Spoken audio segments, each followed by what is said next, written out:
Alright, mga ka-plastic. And this is me again, Big Sue. Right back at it again with another viral content.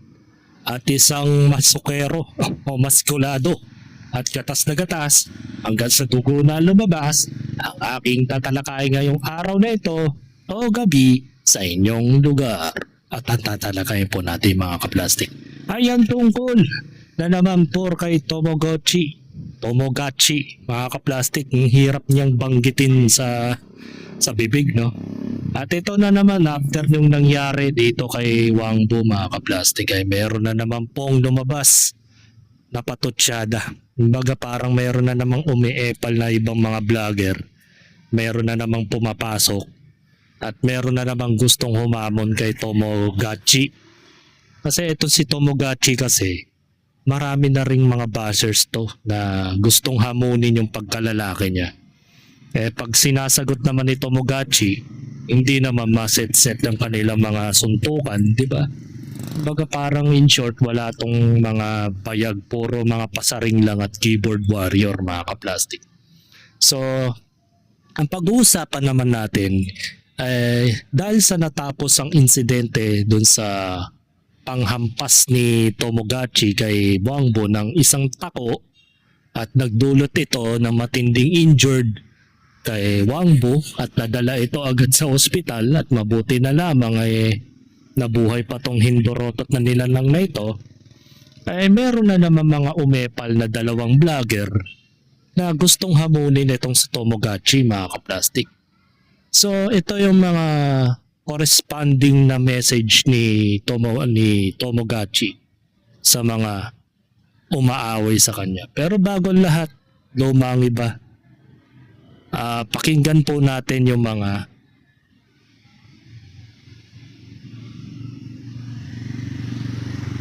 eto. Pakinggan po natin yung mga sinasabi nila Awit Gamer before. Sa labal. So ito, tignan natin to. Hindi naman ako tanga na makipagkita sa'yo tapos mabubugbog mo ako. Malabo. Malabo yan, pre. Kung gusto mo, para makatotohanan, talagang may palag-palag, dalawa kami ni Wangbo. Ano? Yi? Magandang araw mga kabakal. Gawa natin ang reaksyon ngayon itong nangyayari kay Awit Gamer. Hinahamon ni Tomodachi na mahilig maghamon ng mga taong kaya niya na mas maliit sa kanya. Diyos ko po naman. Sa dinami-dami na nga hamon ni Tomodachi. Diyos ko, ang hirap naman kasi banggitin ng pangalan ni Tomodachi dahil araw-araw lumalabas sa akin yan eh. Itong si Tomodachi. Ito, isa pang mga taong umiepal ngayon sa social media na hinahamon nitong si Tomodachi. Itong isa na dito si Kabakal Coach Alex, mga ka-plastic. Na hindi ko alam kung bakit ganun na lang yung galit nila kay Tomodachi dahil sa hamunan sa suntukan. Kumbaga na masyado silang kumbaga na ano ba to, paano ba yung terminology niya, yung pagkalalaki nila. Parang nanliliit ba o parang nanliliit ang kaba sa akin. Ganun kasi yung ego nilang mga vlogger ngayon. Hindi ko alam kung for the clout lang, tapos sasabayan ng hype. Tapos siyempre pag napansin ng mga tao, katutuwaan, diba? Trash talkan sa social media.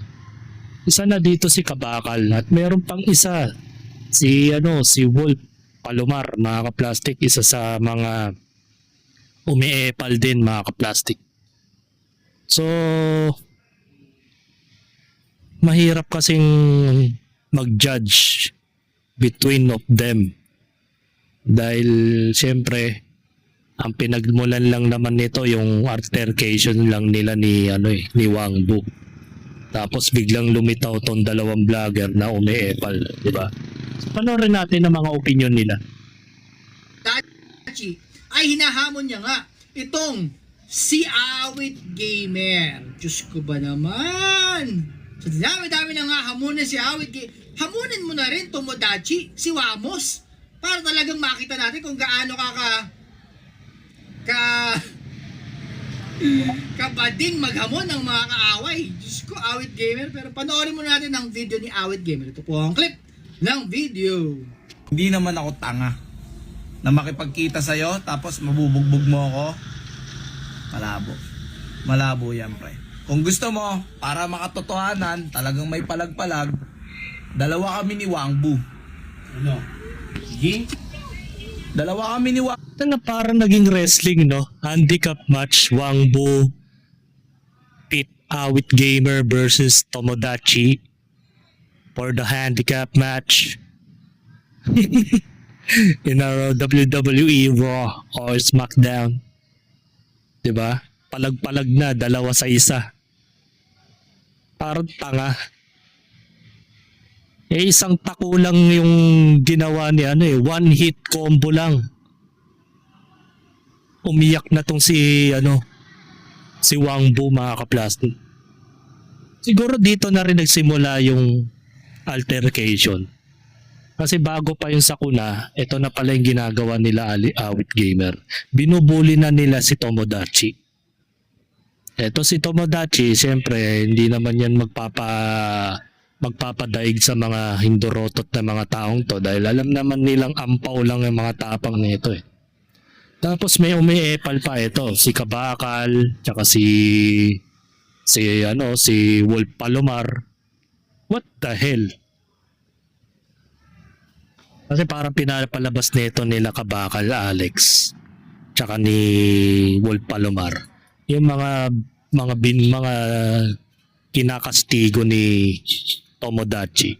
Yung mga taong patpatin, mga kaplastik. Yung alam mo yung parang mga bully lang sa kalsada tapos pag pinalagan mo mga iyakin pala. Yung mga mahilig magsampa ng kaso pero nung hindi mo pinapalagan ang daming pinagsasasabi sa social media. Nung pinalagan mo na biglang sasampaan ka ng kaso, parang napapa-thirst trap itong si Tomodachi. Bakit mo sasampaan ng kaso may multiple content ka na binubuli mo yung tao. Pinapasaringan mo tapos wala kang isang salita, di ba? Tapos to biglang iepal yung dalawang maskulado. Di ba? Maskuladong vlogger biglang iepal. For what? Hindi naman kayo yung inaaway tapos kayo biglang entrada. Dahil naangasan ka lang. Wangbu, ikaw mag-isa kung papalag ka. Kasi kung ako lang ang lalaban, tol, kahit balibalik rin natin yung mundo, hindi ako mananalo sa'yo, malaki ka eh. Malaki ka, tol. Maliit lang akong tao. Saka mo ka naglalaro yan, pre. Tsaka may mga kaibigan ako na tropa na kaaway mo din pero wala akong pakialam dun. Ha? Bahala sila kung ano yung gusto nilang gawin sa'yo. Pero sa ngayon, para makatotohanan talaga, 2v1. di ba? Dalawa kami, ikaw mag-isa. Ibibigay ko sa iyo yung address pero hindi dito sa bahay namin. May bibigyan kita ng address kung saan tayo pwede magkita. Okay ba sa iyo 'yon? Pangalawa, pare, wala akong ginagawang masama sa iyo. Kaya hindi ka dapat nagkikisali dito sa laban namin ni Jordan Banayad. Wala kaming pakialam sa iyo, pare. Guys, Alright, so yun nga yung video ni Awit Gamer at dahil nga wala na yung kanyang Facebook page na merong million followers dahil nga sa kanyang sugal content, balik sa umpisa itong si Awit Gamer.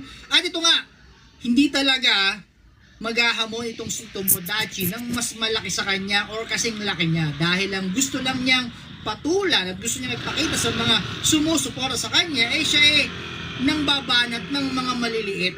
Tapang, grabe, saka nakita ganun katapang, mababanat ka ng maliit, maghahamon ka ng mas maliit sa'yo. Pero yung mga pumapalag sa'yo na maliit na marunong sumuntok, mga boksingero, katulad ni Boss Dam, yan, di ba? Ayaw mong labanan, Diyos ko naman. Pero mabalik tayo. Nagtataka si Awit Gamer kung bakit siya hinahamon ni Tomodachi. Siya lang ibig sabihin yan.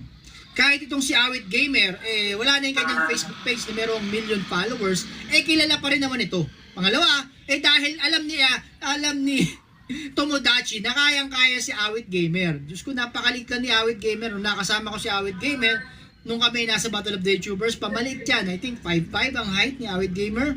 Tapos maliit lang yung kanyang katawan. Etong si Tomodachi, parang 5'9 yata to, 5'10, matangkad. So nung nga naman laban ng isa. Kahit pa sabihin mo na magsama pa itong si Awit Gamer at saka si Wangbu na tropa niya, hindi pa rin uubra dito nga kay Tomodachi. At bakit ginagawa ni Tomodachi to? For clout.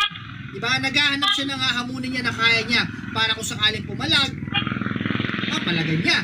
Kung sakaling hindi pumalag, okay lang kasi sikat naman. Diba? So hindi ko mag-gets yung ganyang klase ng hamunan. Diba? Nakakatawa lang. Pero doon sa iba, aliw na aliw, elibs na elibs. Ang tapang, ang angas daw nitong si Tomodachi. Samantalang ang pinag-ahamon mga napakaliliit na tao. Dito ang mga hinahamon mo, mga malalaki. Katulad ni Bullet, Rendon Labado, pwede ako, di ba? Mga ganyan. Hindi yung mga hindi lalaban at saka walang kalaban-laban. Kawawa naman yung mga yan. Diba? Pero kung sakali mang matuloy ang laban na 2 versus 1, Awit Gamer, tapos itong si Wangbu, di ba maganda yon? Napakagandang makita, 2 versus 1. Basta hindi scripted. Dahil Diyos ko naman yung laban dati ni Awit Gamer kay Mert, Diyos ko, kinainisan at pinagtawanan ng mga tao dahil parang away bata ang nangyari. So imagine mo kung matuloy ang laban na Awit Gamer, Wangbu plus laban kay Tomodachi. Kung ito ay hindi scripted, okay to. Kahit pa paano, kahit hindi maganda yung magiging laban, kung hindi scripted, entertaining pa rin. Pero kung scripted, Diyos ko, huwag nyo na ituloy. Maglolokohan lang tayo dito. Maglolokohan lang tayo. Ano bang laban ni Awit Gamer tsaka Wangbu kay Tomodachi? Diba? Kahit sabi mo makasapak ng konti, itong sina Wangbu at tsaka si Awit Gamer kay Tomodachi, baka hindi pa nga umabot sa mukha ni Tomodachi dahil matangkad. Diba? O kahit makasuntok man lang, baka wala man lang bigat. Ito kahit pa paano, itong si Tomodachi, dahil nga matangkad, at kahit pa paano, nakita ko, nag-training ng MMA, may laban pa rin naman talaga, at mabigat-bigat ang suntok sa dalawa. So kahit magsama pa si Awit Gamer at saka si Wangbu, walang palag pa rin. Kaya kung ito ay hindi magiging scripted at 2 versus 1, okay pa rin. Kahit walang palag yung dalawa, entertaining. Pero kung ito ay magiging scripted, wag na lang,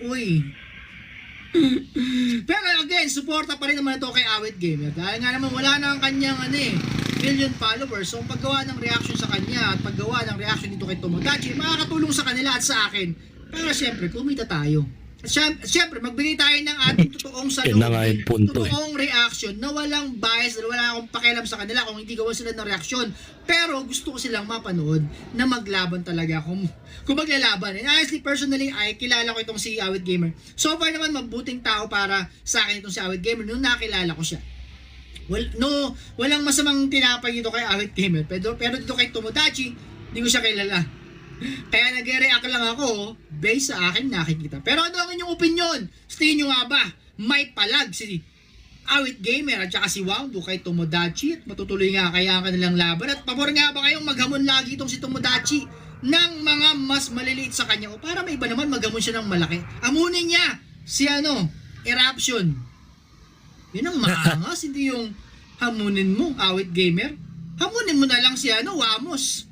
Diba? Pero ano ang inyong opinion? I-comment niyo para malaman natin at makarating sa kanila. Ayun. Malinaw na ipinaliwanag ni Alex sa Coach Alex na para bagang nagiging bully ng mga vlogger itong si Tomodachi. Yun kasi yung point of view nitong mga tao to. Ayaw kasing makahanap ng katapat which is yung ka-level niya o yung ka-bodybuild niya. That's the reason why kung bakit naangasan itong si Kabakal. Yun siguro yun. Pero ganun pa man, hindi ka dapat nakikihype kung hindi naman ikaw yung pinag-uusapan, di ba? Kaya mo sila. Kung meron talagang bully na vlogger na kagaya ni Tomodachi, problema niya yun. Kasi from the start pa lang napanood ko yung first video niya na may isang basher siyang kinompronta na sinoplakan niya sa ulo . Hindi na nga siya hinarap dahil natatakot din sa kanya . Base sa comment ni Unikia, CERN, Idol ko pa naman tong si Coach Alexis na kahit binaba siya tinatawag na kabakla. Against ako doon. Atabs ako. Neto noon pa man. Nagsimula pa lang itong si Kabakal, Coach Alex. Nung madalas sa fitness content neto sa kondo niya. Kaso balasubas din pala sa mga followers. Pati sa YT, dami kong account.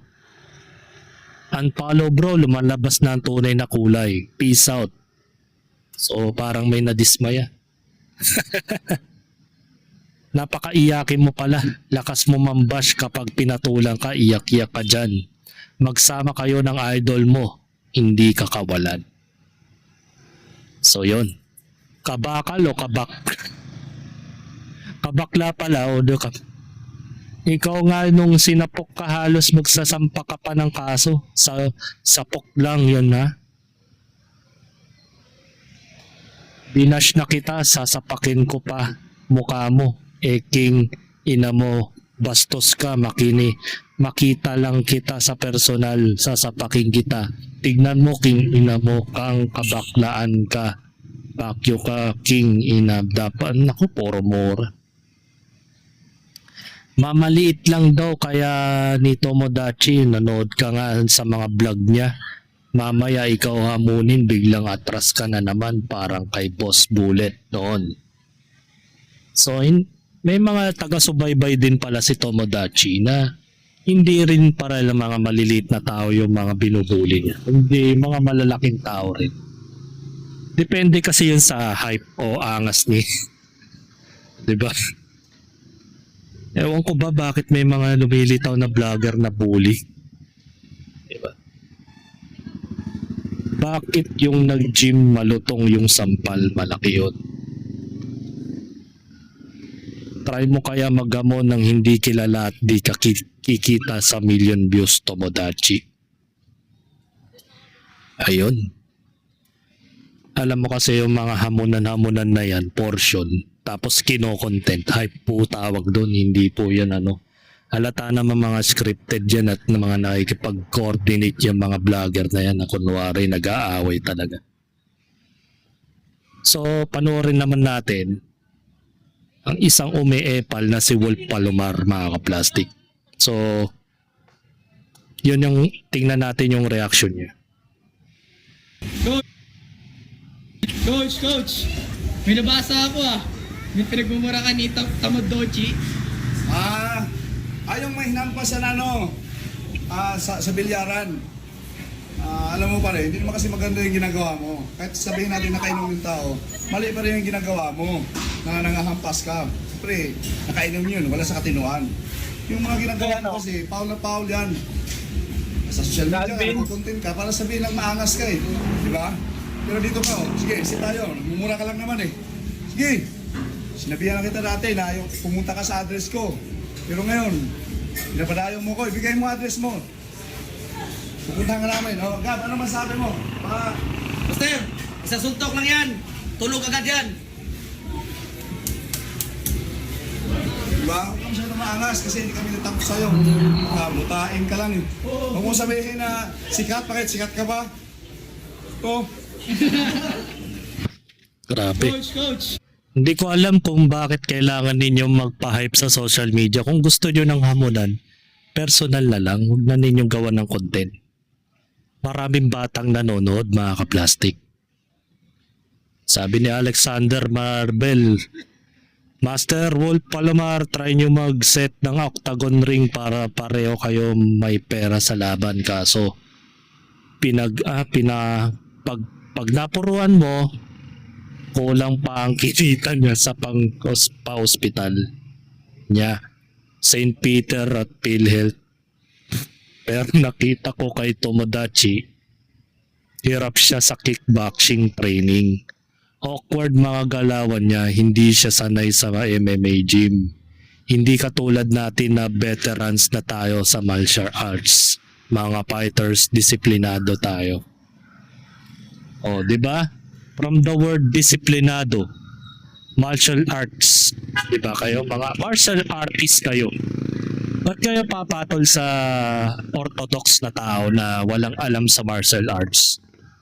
Di ba dapat ginagamit natin ng martial arts sa tamang paraan at sa mabuti. Hindi yung parang lumalabas kayo bully sa isang bully rin, mga ka-plastic. Parang simple lang yan May bully sa eskwelahan, tapos kayong mga may alam sa mga martial arts tulad ng arnis, karate, etc. Tapos papatol ka ng bully na tao. Bubulihin mo rin. Pagtutulungan ninyo. Di ba parang sampal yun sa inyong kultura na kailangan mo pang patulan yung taong walang alam sa martial arts na ang alam lang naman orthodox na suntukan o yung freestyle o kung ano man yung kaya niyang estilo. Di ba? Ang pangit naman Kayo na nga nagsabi hindi marunong sa kickboxing tapos papatulan nyo. Eto, nag-reply itong si Tomodachi, mga ka-plastic. Pa-video-video ka pang bading ka naman, rektahan na tayo. O, di ba? O yan, nag-reply si Wolf. O, nag-trustukan sa comment section. O. Tara set natin, go, walang kasuhan tayo after kamayan lang, go na. O, yan, kamayan, go na.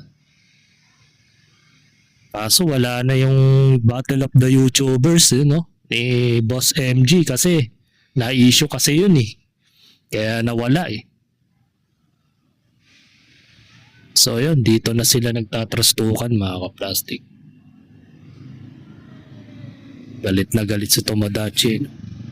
So dahil dyan, mga ka-plastic, may sinabi itong si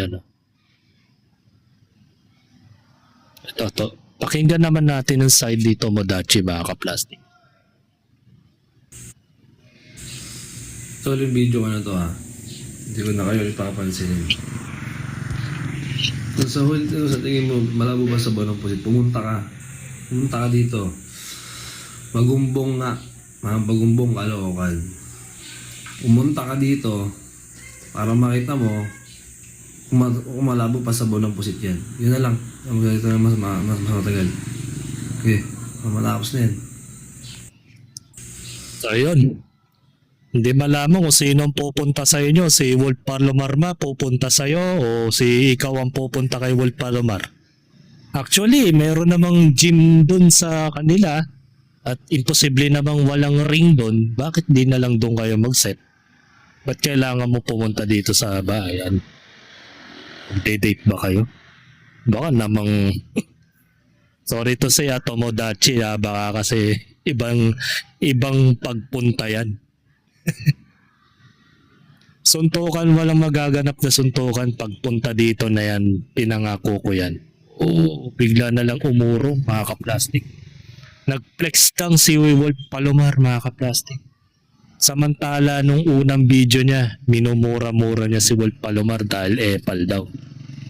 Tapos biglang ganito ang mga salita. Suntukan?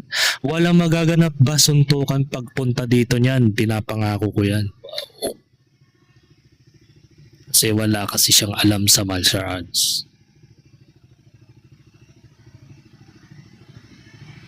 Ayan, sabi nga ni Ogie, puro lang paladala. Puro paladada yung Wolf Palomar na yan. Dito pa rin ako kay Tomodachi. Ewan ko ba? Pares lang naman dada So yun. Meron pang pahabol itong si Coach Alex na nireplyan daw siya ni Tomodachi. Tingnan natin yung opinion niya. Alright, so nakita natin. Nag-comment si Tomodachi sa ating mga video. Mukhang may palag naman pala talaga. Itong si Tomodachi, akala ko kasi puro salita lang. Pero maangas naman pala talaga itong si Tomodachi. At pagdating dyan magkakasundo tayo. Akala ko kasi mga peke yung ginagawa mo. Pero since naman na hindi tayo magkakilala at nag-comment ka ng ganyan, isa lang ibig sabihin yan, may bayag ka naman talaga sa mga sinasabi mo. Well, aminado naman talaga ako. Nangungupal ako. At sinusubukan ko talaga yung angas mo. Minsan lang kasi talaga, nangungupal ako ng mga tao na feeling ko mga nagyayabang lang sa social media at wala lang mga ibubuga. Pero dito sa comment na to, na hindi man lang tayo nagkakausap at nag-comment ka ng ganyan, matapang ka nga talaga at pinapalagan mo lahat. Tatawa lang talaga ako, pero sige, pag-usapan natin to kung ano bang mangyayari. Pero tignan natin, kasi ako talaga, ini-criticize ko yung mga tao na nagbablog ng ganyan kung talagang matatapang ba sila. At kino-question ko kung tama ba yung ginagawa nila. Dahil kung makikita ko naman na talagang ang mga tinatrash talk mo, yung mga kupal na tao, wala naman tayo magiging problema. Aminado ako, isa rin talaga ako sa mga nangungupal. At sinusubukan kita at mukha namang okay ka. So sige, pag-usapan natin yan at tignan natin kung anong mangyayari dito. Pero kung na-bad trip ka sa akin, pagpasensya mo na. Ewan ko. Alright. Hindi ko alam sa mga patutsada ng mga taon to. Mag-aamunan, biglang may mga magdadahilan. Gusto pa kasi sa teritoryo ni Tomodachi magaganap. Diba? Ba't di nala mag-set ng ring? Diba? Hindi territorial o walang home court advantage ba? Baga may takot pa kayo na pag dumayo yung isa doon, may mangyayari ba sa buhay niya? Pag dumayo si ganito, may delikado ba buhay niya? Di naman ganun wala. Pa-hype lang naman to mga ka-plastic, walang nagaganap. Pero yung mga maliliit na tao, yun nga, gaya nga ng sinabi nila. Napuruan na kasi si Wangbo. Handicap match, biglang napuruan no? So yun. Right. So nakita natin. Tingnan natin yung comment niya. Ano yan? Joke Cyrus. Parang biglang tunog parang ganun kasi yung usapan nila Totoo yan. Dahil lahat na lahat niyang pinapalagan. Napunta ka sa akin sa bahay. Lam na this. Mga kunwari nag-GGM, baka meron na namang ibang hinahawakan. Yuck. Kakairita mo yan, tabingin na rin yung bibig mo. Parang si BBM ba yan? Di ka naman marunong sumuntok. Bading. Ala, yung mga yan, bumuboses lang naman talaga. Sa'yo bumoses pero kay Palomar hindi makasagot. Wala nga yan, di ba? Nag-aamunan, gusto doon sa teritoryo ni Palomar. Yung isa naman gusto sa teritoryo niyang bahay niya. Hindi malaman kung saan ano ba talagang dapat i-venue yung suntukan Hindi na lang mag-set na lang talaga ng ring, di ba? Tapos mag-training ng mga isang buwan tapos mag-set ng ring. 3 rounds with that 5 minute per round. Diba? Sapat na yon, 3 rounds, 5 minutes. Diba? Di yung pucha, away kalye. Nako, baka kung anong hawakan ng isa't isa, yun na yung pansasaksak, ihampas. Di naman ginawa kay Wangbo, diba? Kung ano yung mahawakan, yun ang hinampas sa ulo ni Wangbo. Diba? Wala na, mauwi na lang talaga sa wala. Ang hamunan na yan.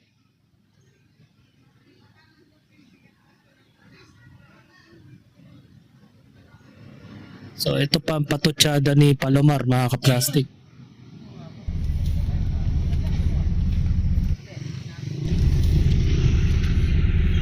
Alam mo, Tumo, ginagawa mo lang katatawanan sa sarili mo Di ba? Naghahamon ka. Makapag-meet up, punta sa lugar mo. Patayan. Sino ba namang maniwala sa mga sinasabi mo? Patayan sinasabi mo. Kukuntin ka ng kaangasan. Pero kung may kumakasa sa'yo, hamonin mo patayan. Kahit balhibo ko, hindi tumatayo sa mga sinasabi mo. Tidaan pa kita.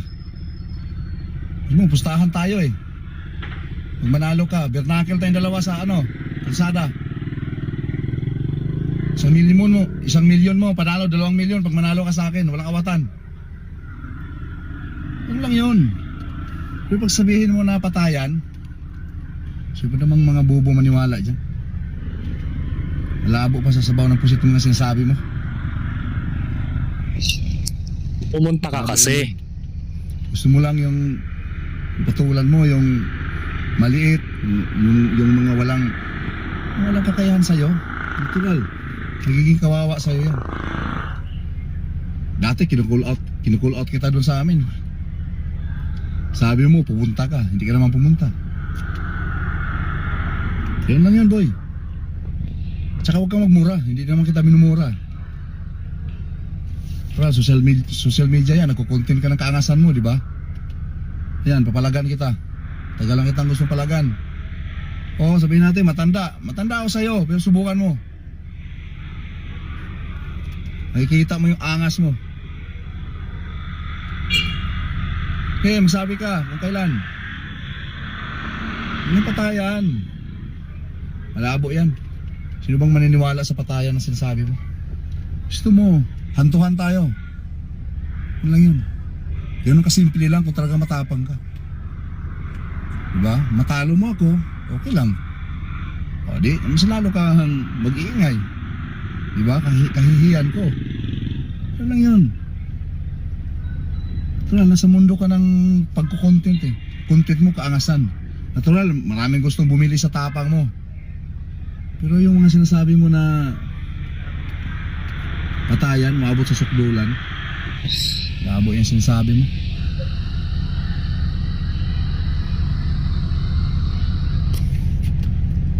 Buti kung matulog ka na lang. Ayun. Nakakaantok na yung hamunan nila. Nauwi na lang sa trastukan. Ay, nako. Oo, hindi lang ang sagot, idol. Sa build ng katawan mo at skills na alam mo, luging-lugi ka kay Tomo. Pero ibang usapan kung saksakan ng kutsilo laban. Unahan na lang kayo. Adlo kayo. Totoo yun. Lugi talaga si Wolf Palomar sa mga ganyang bagay. Papatol siya. Tanga lang ang pumapatol sa sinasabi kung tunay siyang maangas. Ipakita niya lang ang sigurado ba talaga na makikipagduelo sa akin yan. Kutsilyuhan. Wala. Parang ang labasan na lang dito. Magko-content ako na mag-ahamon ako sa taong to pero walang mangyayari. Wala naman eh. Kasi tingnan mo naman yung kahan ng tao kumpara sa kahan ni Tomodachi. Kumbaga medium build lang si Tomodachi pero itong kalaban niyang si Wolf. Let's say sabihin na nating kahit sabihin ng iba na ampaw lang yan kasi puro supplement lang yung iniinom niya kaya lumalaki yung muscle. Pero iba pa rin ang impact niyan kapag sanay yan sa mga patakan eh. 'Di ba? Meron kasing ganun. Pero may possibility rin na may laban pa rin si Tomodachi in the other way. Kung pag-uusapan lang ay street fight. Pag sinabing street fight, freestyle yan. Kahit anong mahawakan, hihampas sa mukha ng tao. Pag napuruan, may chance na manalo si Tomodachi. Pero kung pag-uusapan ng martial arts, disiplina sa suntukan, disiplina sa kickboxing, etc. Walang laban si dyan. Walang laban si Tomodachi. Baka yung mga galawan niya kamukha lang ng kay Mert na parang suntok bata o suntok bakla, mga kaplastik. Na wala nang kaatog-atog, mga kaplastik. So, dito na tayo magtatapos dahil wala eh. Parang ang nangyari, hamunan, walang nangyayari, walang set. Wala na kasi si Boss MG ng Battle of the YouTubers kaya matik yan, wala na. Game over na. Kung meron man, baka URCC pwede silang makiusap sa kumpanya na yon, no? Mag-set sila ng laban, no, di ba? Baga ito kasi professionals versus unprofessional na tao eh. Mahirap yun. Parang binabaan mo yung moral mo. bilang professional martial arts, lalabang ka sa unprofessional na tao na unorthodox na suntukan, di ba? Mahirap yun. Kasi para kang lumaban sa lasenggo na hindi alam kung paano sumuntok. The way lang na natutunan lang niya yan sa mga napapanood niya sa TV. Iba pa rin yung skills mo, Wolf Palomar. Ewan ko kay Kabakal kasi ang tawag sa kanya Kabakla. So hanggang dito na lang ang aking opinion, and this is me again, Big Sue, lagi nagsasabing ang mga plastic ay matagal mabulok dahil ang mga plastic ay toxic. Kaya, what's up mga ka-plastic? And this is Gambit, commentary video na video live stream. Signing out. Alright. Mga ka-plastic, kung nagustuhan nyo ang aking video, isubscribe nyo lang ang aking channel. At the same time, i-hit nyo rin ang notification bell at yung all para ma-notify kayo sa aking susunod ko pang video sa aking YouTube channel. Maraming salamat po mga ka-plastic.